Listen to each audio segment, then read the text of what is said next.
That's a Tesla. Well, I'm pretty sure you know what it is already. And to help review such a special vehicle, I've got a special guest. I'm getting too old for this.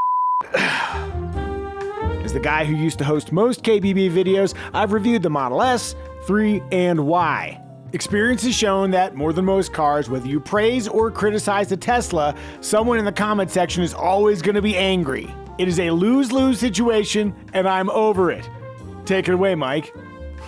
Well, I'm kind of excited because this is my first Tesla review. So let's share what living with a Cybertruck is like using a lazy question and answer format.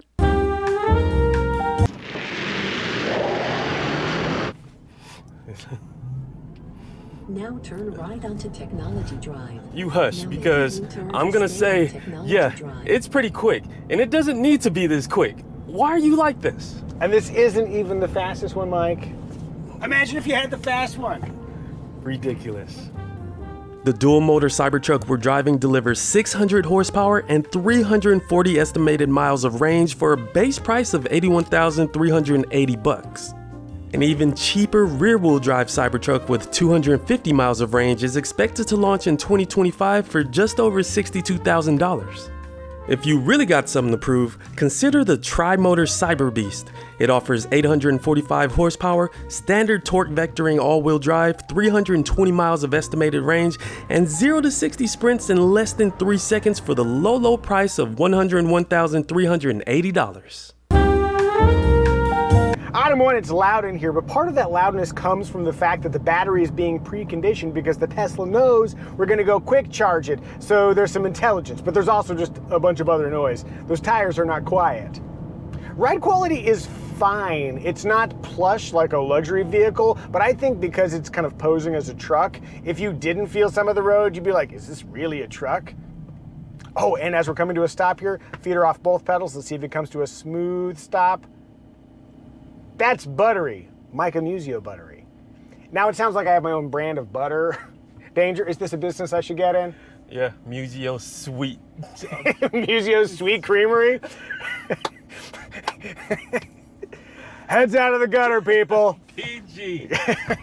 We know this thing is quick, but you can also drive it like a normal person. It takes a little bit of adaptation to get used to that automatic regen, but yeah, you can drive this around like a normal person if you want to, or you can drive it dangerously fast. And now normally you'd think that's where I would drive it dangerously fast. There are people working here, there are cones out, I'm not that guy. I have passed the cones. Oh, that didn't hit nearly as hard because it's getting ready to charge.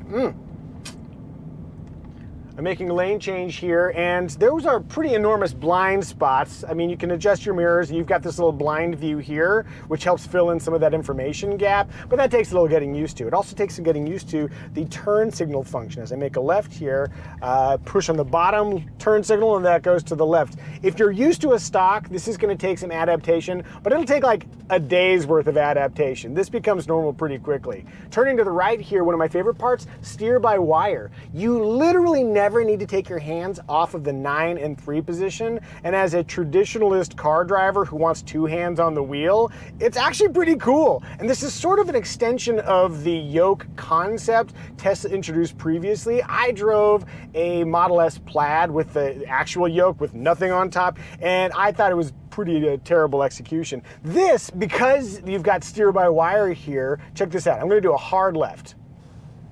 That's as far as I ever need to steer. My hands don't have to come off the wheel at all. So we've got steer by wire, which makes the front tires turn more at slower speeds, and we also have 4-wheel steering, so those back tires are kicking the rear end out. So despite the hulking mass of the Cybertruck, this thing is shockingly agile.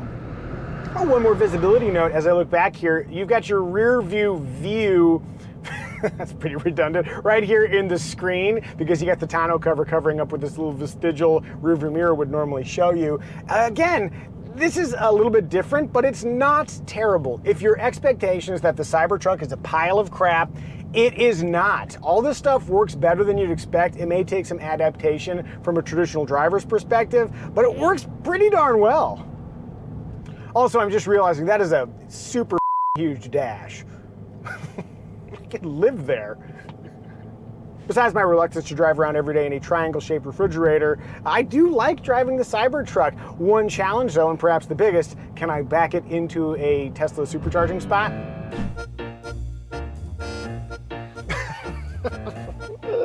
It takes a moment to get used to this this camera setup. Strict cameras, only cameras. Don't want to hit anything. It's a borrowed car. Bonk. I think I'm in. Yeah, there we go. Nah, it's fine on dirt. It's hills that are the problem. I kid. Working in our favor is an adaptive air suspension with 12 inches of travel and up to 16 inches of ground clearance. Also, the fact that this is a stupid easy hill to climb. Off-road mode.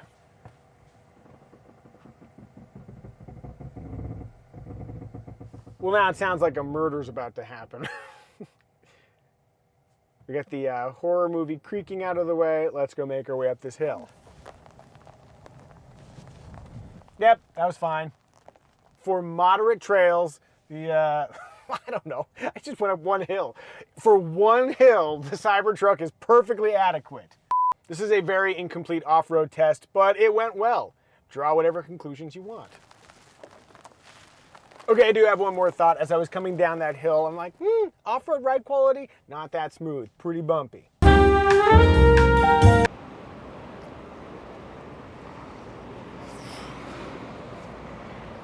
Something for everyone. By the numbers, yes, the Cybertruck is capable, though if you plan to tow, temper your range expectations. On that note, there is a range extender available that bumps our dual motors range from 340 miles to about 470 miles, but it does take up about a third of the bed and it costs about $16,000.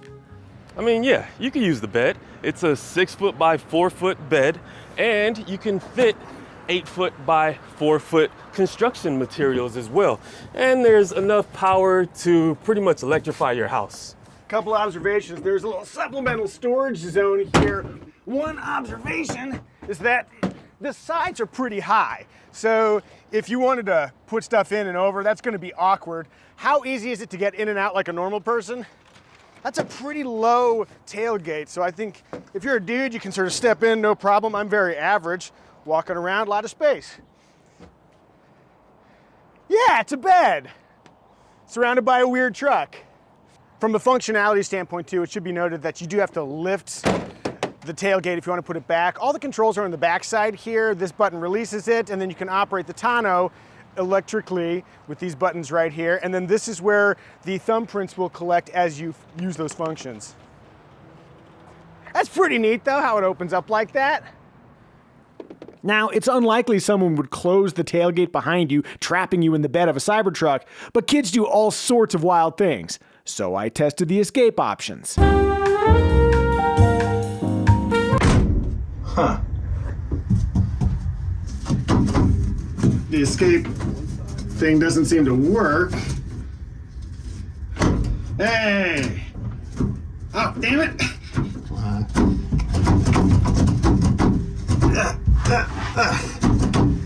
Doesn't work. Feel free to open it up for me, guys.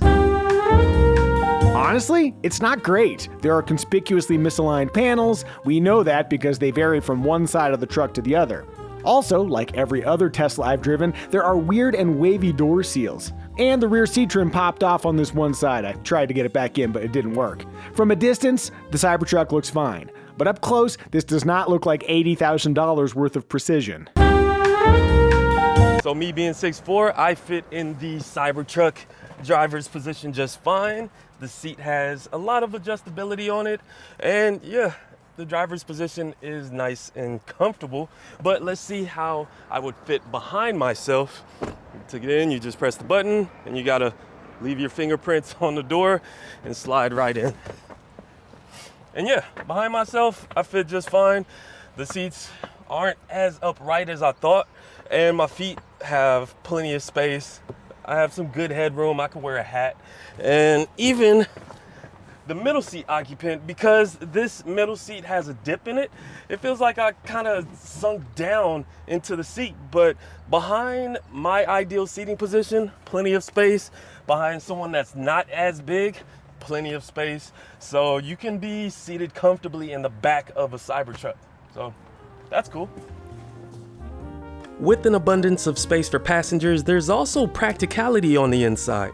The rear seats can fold up for more cargo flexibility, and rear seat passengers have a 9.4-inch touchscreen for climate controls or watching videos.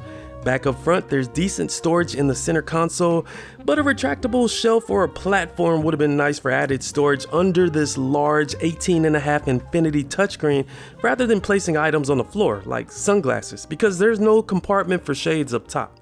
Just slim sun visors and a big glass roof.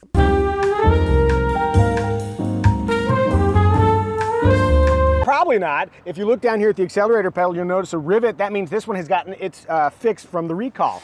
Oh, okay. My bad. Are you working on the side?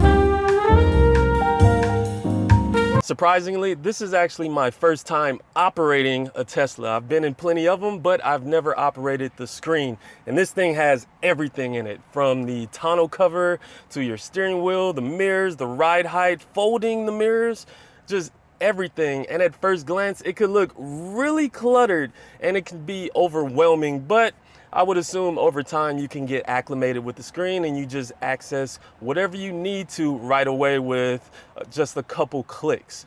Down here, this is where you put your key to get it started, and you wouldn't know it, but this is the wireless phone charging unit because it doesn't say anything. But when you drop your phone in there, it starts charging, and you don't see any vents anywhere. That's because they're all tucked away and they're nice and streamlined, but you can definitely feel the air coming out.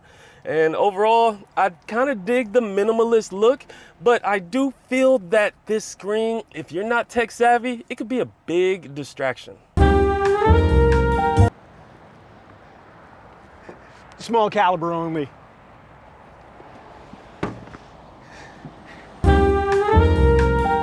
Besides Micah's low-level terror backing the Cybertruck into position, our charging experience was simple and speedy. With the hardiest supercharger, the Cybertruck can charge at a max 250 kilowatt rate, allowing it to recover up to 136 miles of range in as little as 15 minutes. Probably, but it's a borrowed truck, so I am not taking any chances. Probably not, but to be sure, we're going to test out the frunk's obstruction detection abilities. Everybody does the carrot test. Danger, let's take it up a notch. Administer that hot dog test. All right, glizzies, do your thing. I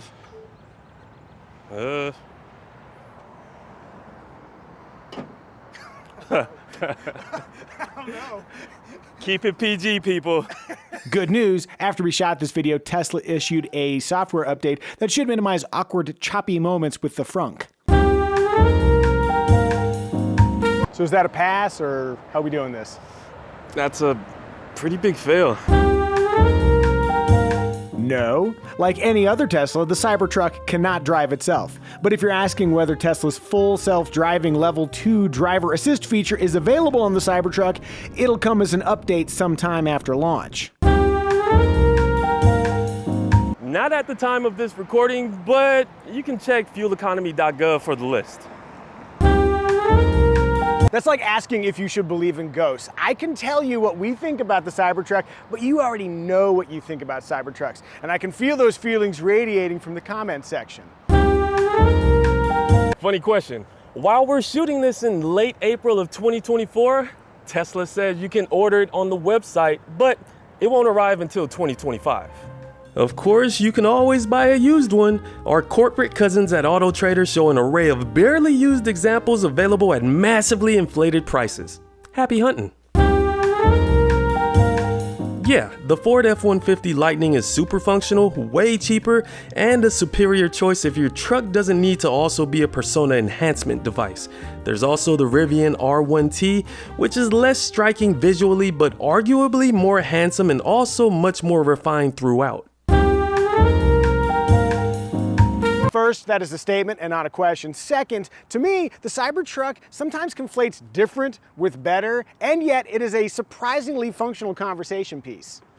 This thing is a marketing masterpiece because you can love it or hate it, but the more you talk about it, the more you're gonna see it. Nicely encapsulated, Mike. And now back to middle management with me. Good luck with the comment section.